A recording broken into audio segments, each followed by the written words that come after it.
Dans le nord du comté de Stockholm, le 13e bataillon de contre-espionnage s'entraîne.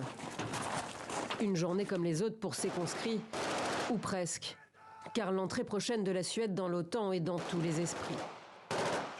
On s'entraîne déjà depuis un certain temps dans le cadre d'opérations conjointes avec les pays de l'OTAN. Nous avions déjà un pied dans la porte et maintenant nous y sommes. Ça va être bien.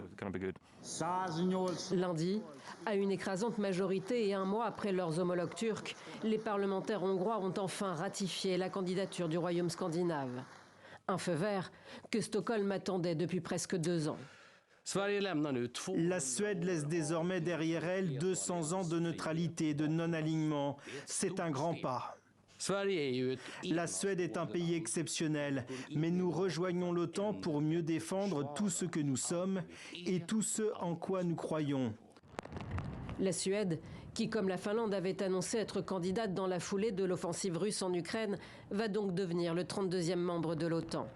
Ainsi, tous les pays bordant la mer Baltique, à l'exception de l'enclave russe de Kaliningrad, feront partie de l'Alliance Atlantique, unis en cas de conflit avec la Russie. C'est un jour historique. La Suède dispose de forces très compétentes, d'une industrie de défense de premier ordre et consacre 2% de son PIB à la défense. Cela démontre également que la porte de l'OTAN est ouverte et que le président Poutine a échoué dans sa tentative de la fermer. L'armée suédoise compte quelques 50 000 soldats, plus de 90 avions de chasse et une flotte de guerre.